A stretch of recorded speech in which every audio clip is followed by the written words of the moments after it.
Chapter 3 कर रहे थे, आंकड़ों का प्रबंधन। और पिछली मीटिंग में हमने क्या क्या चीजें सीख ली थी? आंकड़ों का परिसर, परिसर अंकगणित निकालना सीखा।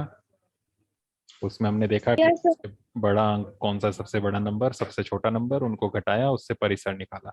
दूसरा माध्य सीखा, जिसे हम अंकगणितीय माध्य भी कहते हैं, या माध्य भी लिखा होगा कई बार। इसमें क्या करते हैं हम, सारे जितने भी आंकड़े दिए हुए हैं उन सबको प्लस करते हैं और नीचे लिखते हैं कितने अंक थे वो, है ना। Yes sir. ठीक है। राशियों का योग बटा कुल राशियां ऐसे कह सकते हैं, या आंकड़ों का योग बटा कुल आंकड़े कह सकते हैं।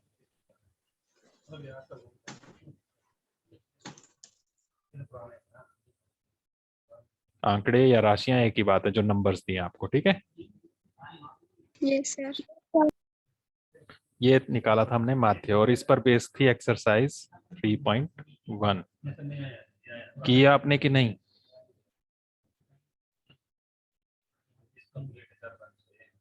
समृद्धि ने की है, बाकी करो इनको पूरा, ठीक है।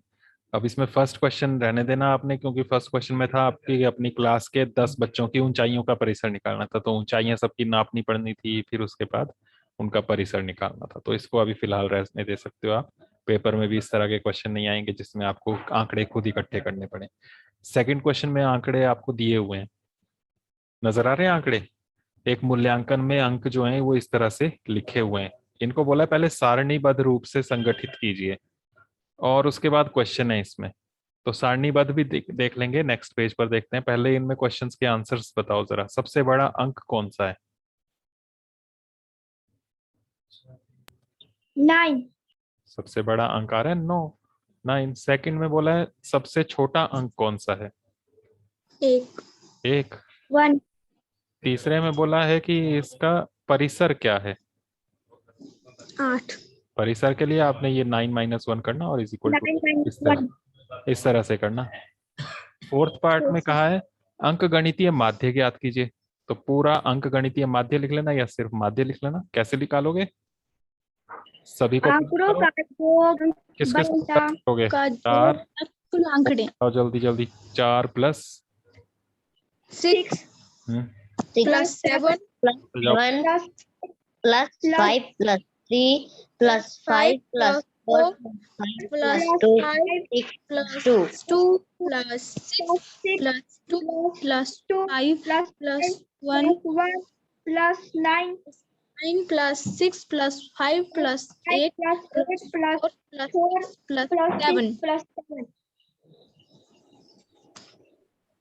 और अपॉन बटा के नीचे क्या आएगा? 20 6 7 8 9 ये को कितने, 20 है। 20 अब इनको जोड़ो जरा, कितना बन रहा है?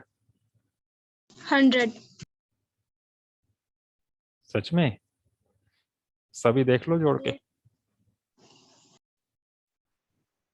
इसमें बीच में 1 छूट गया यहाँ पर 5 के बाद।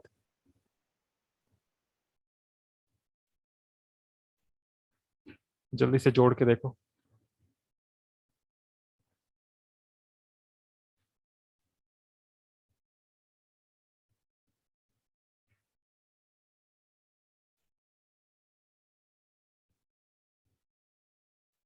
सर जी 100 बन गया 100। 100 अपॉन 20, 0 से 0 कैंसिल, 2 से 10 कैंसिल हो जाएगा, 2 1 से 2, 2 5 से 10। कितना आ गया? 5 5। ये माध्य आ गया। तो 4 पार्ट्स जो है उनके आंसर तो ये बन गए, लेकिन ऊपर एक और था इसमें कि सारणीबद्ध रूप में भी संगठित कीजिए, क्योंकि हमने बोला था कि आंकड़ों का संगठन में हम यही देखते हैं कि किस तरीके से उसको लिखा जाए ताकि उनको समझना आसान हो। ठीक है। तो इसी का ये करने से पहले, ये जो अभी किया हमने, कि ये आंसर देने से पहले एक सारणी बनानी है। सारणी यानी कि टेबल। ठीक है, अलग अलग रोज और कॉलम्स में हम इनको लिखेंगे, अलग अलग लाइनों में। तो सबसे पहले हम यहाँ पर अंक लिखेंगे और सामने लिखेंगे हम कितने बच्चों के वो अंक आए हैं। ठीक है, विद्यार्थियों की संख्या, विद्यार्थियों की संख्या, कितने बच्चों के ये नंबर आए हैं। तो अंक क्या क्या है इनमें, अब इनको बढ़ते क्रम में रख लेंगे। सबसे कम है यहाँ पर 1, उसके बाद 2 भी है, 3 भी है इसमें, 4 है, 5 है, 6 है, 7 है, 8 है और 9 है। अलग अलग लाइनों में ये लिखने हैं, ठीक है। अब ये देखना है एक यस कितनी बार है, 2 कितनी बार है, 3 कितनी बार है, 4 कितनी बार है, और उस हिसाब से आपने ये विद्यार्थियों की संख्या गिननी है कि एक नंबर कितने बच्चों का है, 2 नंबर कितने बच्चों के आए, ऐसे। तो उसके लिए एक तो तरीका होता है कि एक देख लें इसमें कितनी बार आया, गिन के सामने लिख दो डायरेक्ट। लेकिन ये तो सिर्फ 20 थे, अगर ऐसे ही 100 बच्चों का होता तो उसमें ऐसे गिनना मुश्किल होता है। तो उसके लिए हम मिलान चिन्हों का इस्तेमाल करते हैं, पिछली क्लास में सीखा होगा, सीखा है मिलान चिन्ह। लाइनें डंडियां लगा लगा के गिनते हैं। कैसे गिनोगे अब वो देखो यहाँ पर। सबसे पहला नंबर बोलो, क्या लिखा है बुक में? 4 4। तो 4 के सामने एक मिलान चिन्ह, एक डंडी लगा देंगे इस तरह से, समझे? यस अलग अलग सर लाइन में आपने लिखना है तो ताकि सामने ठीक नजर आता रहे। फिर उसके बाद नेक्स्ट नंबर क्या है?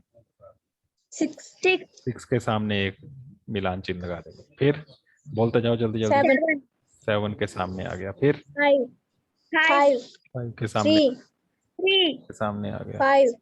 5 देखो अब 5 के सामने एक और हो गया तो 2 हो गई है ना।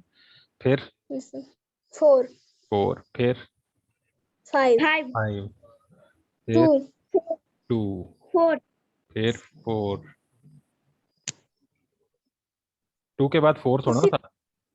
से 6 है तो तुम सही सही बोलो ना।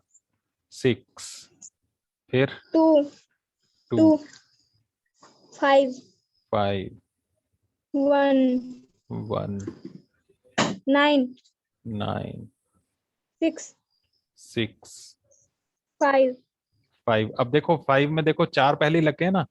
तो जब 4 हो जाए यस उसके सर बाद पांचवा ऐसे तिरछा लगाना है क्रॉस करके, ठीक है।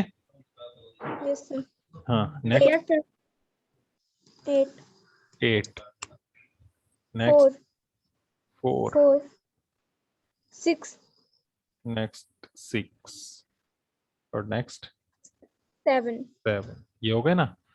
तो ये ध्यान यस रखना सर कि जब भी आप ऐसे लगा रहे हैं मिलान चिन्ह, जब 4 हो गए तो पांचवा ऐसे क्रॉस करके लगा देना, फिर आगे ऐसे ऐसे लगाते जाना, जब 4 हो गए अगला फिर ऐसे क्रॉस करके लगाना। तो इससे क्या होगा, ये डायरेक्ट आपको देखते ही पता लग जाएगा, गिनने की जरूरत नहीं पड़ेगी। अगर ऐसे खूब सारी डंडियां लगी हो तो गिनना पड़ेगा ना आपको यस कितनी सर लगी हैं। लेकिन उसके बजाय अगर ऐसे लगी होंगी, मान लो ऐसे लगी हैं, तो सीधा ही पता लग रहा है 5 और 5 10 और 2 12, ठीक है। तो काउंट करना इजी हो जाता है। ओके। तो यस सर 1 के आगे कितने मिलान चिन्ह लगे? 1 तो ये विद्यार्थी हो गए एक। 2 कितने बच्चों के हैं? तो यहीं देख लो कितने आए। 2। 2 3 के? 1 4 का? 3 5, 5 6, 4 अरे 4, और 7 2 का 2, 8 का 1 और 9 का 9 का 1 1, ठीक है। तो ये आपने अलग अलग बॉक्स बनाकर लिखना है, ठीक है। यस सर लाइन लगा के अलग अलग स्केल से लाइंस लगाना और ऐसे लिख के एक टेबल बना लेना, ठीक है। यस जो ये विद्यार्थियों की संख्या आई, इससे हमें पता चल रहा है कि कोई नंबर कितनी बार आ रहा है। तो उसे हम बारंबारता भी कहते हैं। क्या कहते हैं? बारंबारता। कोई नंबर कितनी बार रिपीट हो रहा है उसे हम बारंबारता भी कहते हैं। तो ये जो आ रही है ना, ये बारंबारता है, ठीक है। फ्रीक्वेंसी कहते हैं इंग्लिश में। और नीचे आपने योग करना है। तो नीचे एक बॉक्स और बना लेना ऐसे, और उसमें आपने टोटल भी करके दिखाना है, ठीक है। लाइनें सीधी सीधी लगा लेना, और इन सब का योग कितना होगा गिनो जरा, टोटल करो। 1 और 2, 3 आगे 4 7 12 16 20 तो नीचे 20 आ जाएगा। इससे पता चल जाएगा टोटल ठीक आ रहा है कि नहीं। 20 ही थे ना बच्चे। यस तो सर यहाँ पर ये 20 आ गया। तो इस तरह से ये बनानी आपने, ये सारणीबद्ध हमने कर दिया, संगठित कर दिया आंकड़ों को, ठीक है। ये जो सारणी बनी इसे हम बारंबारता बंटन सारणी भी कहते हैं। क्या कहते हैं? बारंबारता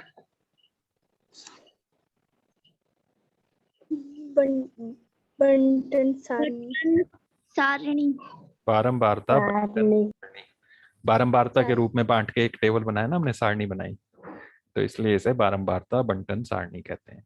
बारंबारता का मतलब समझ गए ना, कोई भी नंबर कितनी बार आ रहा है, यहाँ पर लग रहा है पता, देखो ये 5 बार आया, 4 3 बार आया, तो ये बारंबारताएं बांट दी हमने यहाँ पर अलग अलग, तो इसलिए इसे बारंबारता बंटन सारणी कहते हैं। सबसे पहले ये बनाना है, फिर उसके बाद ये क्वेश्चंस के आंसर्स देने हैं इसमें। ओके, अब नेक्स्ट क्वेश्चन, क्वेश्चन नंबर 3 में लिखा है प्रथम 5 पूर्ण संख्याओं का माध्य ज्ञात कीजिए। प्रथम 5 पूर्ण संख्याएं कौन कौन सी होती हैं बताओ जरा, पहले संख्याएं तो लिखनी पड़ेंगी, यहाँ पर आंकड़े दिए नहीं है।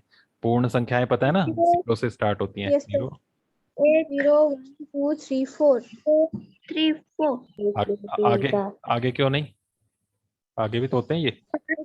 6 7 8 9 10। हाँ, कितने लिखनी है? 5, शुरू की 5, प्रथम 5 का मतलब शुरू की 5, तो 1 2 3 4 5, बस यहीं तक लिखनी है, इससे आगे की नहीं लिखनी है। इनका माध्य निकालना है, ठीक है। यहाँ पर देखो अंक गणितीय माध्य नहीं लिखा, सिर्फ माध्य लिखा है, तो एक ही बात है। कैसे निकालोगे? 0 + 1 + 2 +1 +3 +4 अपॉन 5 5 चाहिए नंबर्स, जोड़ो जरा कितने हुए। 10 10/5, 5 कैंसिल हो जाएगा, 10 2 आ जाएगा आंसर, ठीक है। तो देख लो, जब पूरे क्रम से हम नंबर लेते जाएं तो बिल्कुल बीचों बीच जो नंबर होता है वही बन जाता है माध्य। यही आया ना 2 आंसर, देखो मतलब माध्य का मतलब है बीच वाला नंबर एक तरीके से, ठीक है। Yes sir. 4th क्वेश्चन कर लोगे खुद। एक क्रिकेट खिलाड़ी ने 8 पारियों में निम्नलिखित रन बनाए, उसका माध्य स्कोर या माध्य रन बताने हैं, माध्य निकालना है। कैसे निकालोगे? ये रन बनाए उसने 58 76 40 35 46 50 0 100, इनका माध्य निकालना है। कैसे निकालोगे? बोलो जल्दी, इन सबको जोड़ोगे आप और कितने से भाग करोगे? 8 से। 8 से क्यों, 9 से क्यों नहीं?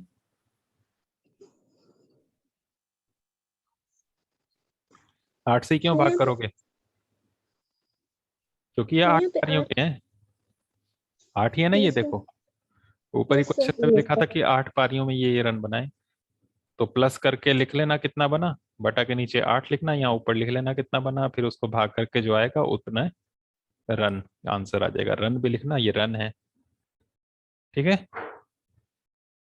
ओके, अब ये जो डैश लगा मैंने, ये डैश ही मत लगा के आपने भेज देना होमवर्क, इनको पूरा कर लेना प्लस करके 8 से भाग करके, ठीक है। Okay sir. Yes sir. Question 5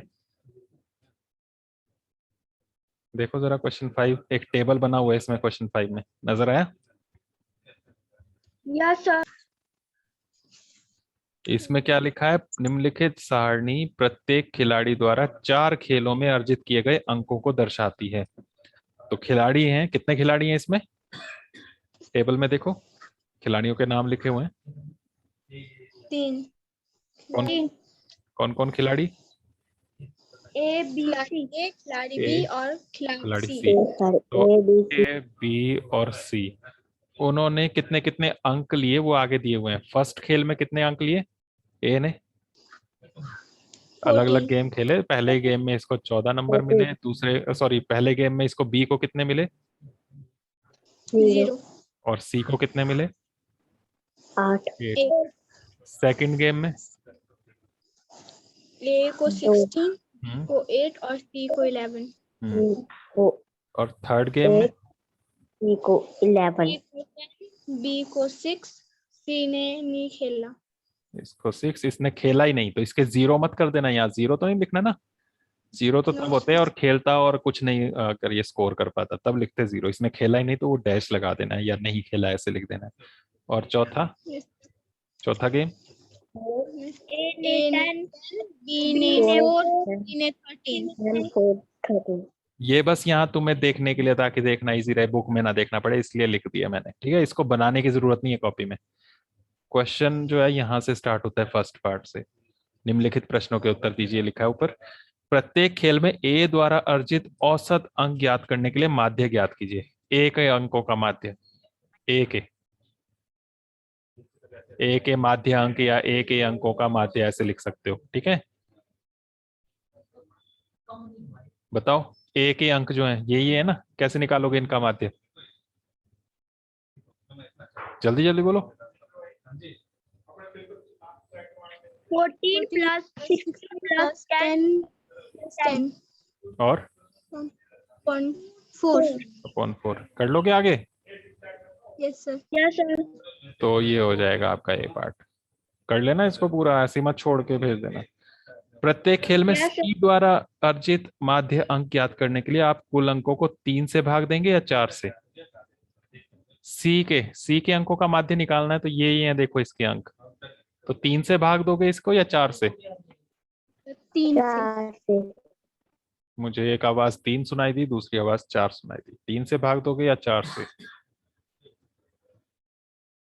4। आगे लिखा भी है क्वेश्चन में, क्यों 4 से क्यों भाग दोगे? 3 से।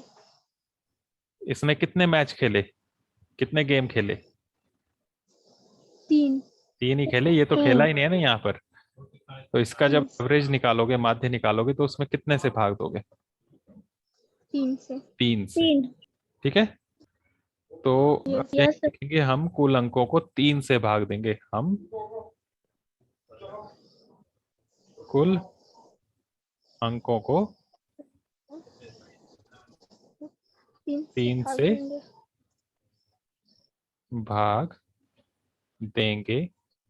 क्यों, वो भी लिखना है, तो इसी के आगे आप लिखना, क्योंकि सी ने केवल कितने खेल खेले?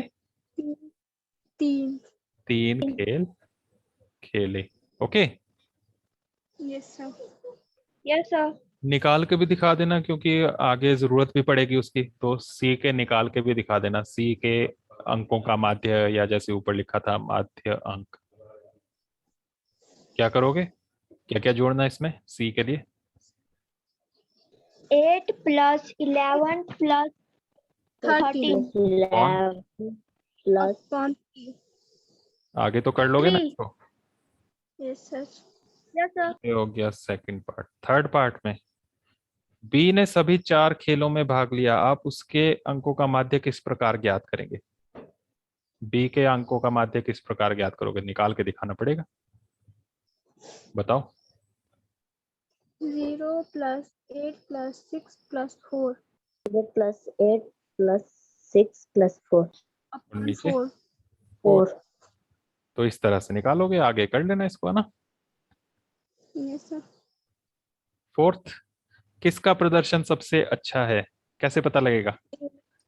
किसकी परफॉर्मेंस सबसे अच्छी रही, किसने सबसे अच्छा खेला? ए, बी या सी ने? सर ए ने। कैसे पता चल गया? देख के, इनका माध्य देख के। माध्य निकालना है यहाँ पर, ये जो माध्य निकलेंगे ना, इनको देख के बताना। ठीक है, यस सर। ओके, ऐसे ही मत बोल देना। इन अंकों का माध्य निकालकर ये जो आएंगे ना यहाँ पर, यहाँ आंसर आया होगा, यहाँ आया होगा, यहाँ आया होगा, इन तीनों में से जो सबसे ज्यादा होगा वो लिखना है। यहाँ पर लिख लोगे ना, उसका नाम लिखना। ए हो तो ए लिख देना, बी हो तो बी, या सी हो तो सी। तो उसका लिख देना, उस ए का या बी का प्रदर्शन सबसे अच्छा है। क्वेश्चन में ऐसे ही लिखा था ना, किसका प्रदर्शन सबसे अच्छा है। तो यहाँ ए या बी या सी आना है। वो लगेगा पता यहाँ से, ठीक है ना, किसका माध्य सबसे ज्यादा आया है। एवरेज जिसकी ज्यादा होती है उसी को बोलते हैं कि उसका प्रदर्शन अच्छा है। Okay, yes sir. Sixth question, विज्ञान की परीक्षा में विद्यार्थियों के एक समूह द्वारा 100 में से प्राप्त किए गए अंक ये हैं दिए हुए हैं ना सारे अंक, 85, 76, 90, 85, 39, 48, 56, 95, 81, 75 हैं। ज्ञात कीजिए। अब ज्ञात करना है इसमें फर्स्ट पार्ट, क्या? विद्यार्थियों द्वारा प्राप्त सबसे अधिक अंक और सबसे कम अंक। तो लिखना पड़ेगा, दोनों एक साथ पूछे ना तो लिख के दिखाना पड़ेगा, सबसे अधिक अंक और सबसे कम अंक। लिख लोगे कि नहीं? ये सर लिख लेंगे। लिखने का तरीका मैं बता रहा हूँ तुम्हें, ऐसे लिखना है और आगे जो डैश लगाए हैं यहाँ पर खुद सोच समझ के लिख लेना। सेकंड, प्राप्त अंकों का परिसर। परिसर भी निकाल लोगे ना, यही जो आए होंगे ऊपर इनको ही तो माइनस करना है। ठीक है। हाँ जी। क्या थर्ड, सर? थर्ड माध्य अंक। माध्य अंक भी निकाल लोगे? कैसे निकालोगे माध्य? बोलो बोलो। इन सबको प्लस करेंगे अंकों को और फिर भाग करोगे कितने से? जितने अंक हैं। कितने हैं? 85, 76, 90, 85, 39, फिर है 48, 56, उसके बाद है 95, फिर है 81, फिर है 75। कितने हैं ये? 10। तो जोड़ना सबको, 10 से भाग करना, निकाल लोगे ना आगे? Yes sir. वो आपका आंसर हो जाएगा इसका यहाँ पर। ये आपका माध्य अंक निकल जाएंगे। तो सब में यही क्वेश्चन है। सातवां देखो। सातवां, विद्यार्थियों की संख्या दी हुई है 6 अलग अलग वर्षों में कितनी रही। लगातार 6 वर्षों में बच्चों की संख्या स्कूल में कितनी थी वो दी हुई है, स्कूल में कितने बच्चे पढ़ते थे। इसमें यही बोला है, इस समय काल में स्कूल के विद्यार्थियों की माध्य संख्या ज्ञात कीजिए। तो माध्य कैसे निकालोगे? इन सबको जोड़ के कितनों से भाग करोगे 7th में?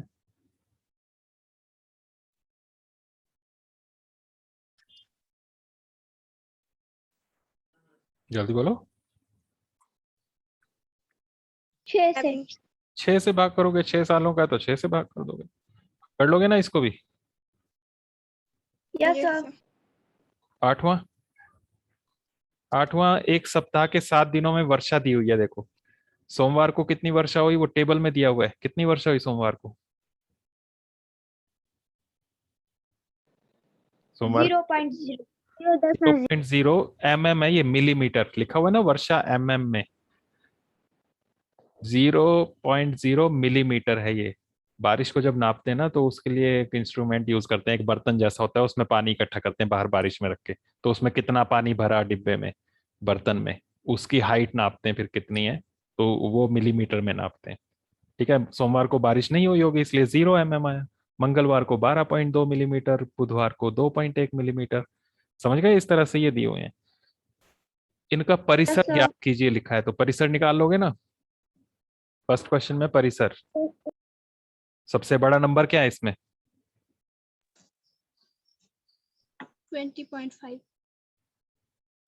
तो परिसर जब करोगे तो 20.5 20.5 माइनस क्या करोगे इसमें से? सबसे छोटा माइनस करोगे ना, तो 0.0। तो कितना हो गया? 20.5। साथ में मिलीमीटर लगा देना, क्योंकि ये सारा मिलीमीटर में है। हर क्वेश्चन के आंसर में यहाँ मिलीमीटर बनेगा जब भी हम वर्षा की बात कर रहे हैं। दूसरा जो है उसमें बोला है माध्य वर्षा, निकाल लोगे माध्य वर्षा। सभी नंबर्स को प्लस करना और 7 से भाग करना, 7 दिनों का है ना। Yes sir. और उसमें भी जो आंसर आएगा उसमें मिलीमीटर लिख लेना, क्योंकि ये फिर से ही वर्षा है, मिलीमीटर है। फिर तीसरा, तीसरा इसमें कितने दिन वर्षा माध्य वर्षा से कम रही, जितना भी यहाँ आया होगा गुड उससे आफ्टरनून सर। उससे कम कितने दिन रही वो बताना है। कर लोगे? जैसे मान लो यहाँ पर आ गया 5, तो 5 से कम कितने दिन रही वो देखना पड़ेगा। मान लो ये आया 8, तो 8 से कम कितने दिन रहे। ऐसे ही देख लो, अगर 8 आया होता तो 8 से कम कौन कौन से दिन में है। दिनों के नाम बताते जाओ, 8 से कम कहाँ कहाँ है। रविवार, शनिवार, हम्म बुधवार, बृहस्पतिवार, और सोमवार। कितने हो गए तो ये? 5। तो आंसर हो जाता 5 दिन। लेकिन ये तो मैंने एग्जाम्पल दिया, यहाँ 8 थोड़ा ना आएगा, यहाँ जो नंबर आएगा उससे कम कौन कौन से है वो दिन गिन के उतने दिन लिख देना यहाँ पर, ठीक है? Yes sir. आंसर में दिन लिखना है यहाँ पर। और लास्ट क्वेश्चन है नंबर 9। इसमें भी खुद करना। यहाँ लड़कियों की 10 लड़कियों की ऊंचाइयां दी हैं, तो यहाँ सेंटीमीटर में चला हुआ है, सीएम लिखा हुआ है। तो सबसे लंबी लड़की की लंबाई क्या है, तो सबसे ज्यादा नंबर कौन सा आ रहा है वो लिखना, उसके साथ सेंटीमीटर लगा देना। फिर है सबसे छोटी लड़की की लंबाई, तो सबसे कम वाला देखना, उसके साथ सेंटीमीटर लगाना। फिर परिसर निकालना, जैसे अभी निकाला इसने भी। फिर उसके बाद माध्य निकालना है। फिर कितनी लड़कियों की लंबाई माध्य से ज्यादा है, माध्य जितना भी आएगा उससे ज्यादा कितनी लड़कियां, वो गिन लेना। कर लोगे ना इसको भी? Yes sir. तो इसको कंप्लीट करना एक्सरसाइज को आज ही और सेंड करना, ठीक है? सारे क्वेश्चन बिल्कुल सेम थे। बस आज के लिए इतना ही, बाकी हम कल करते हैं।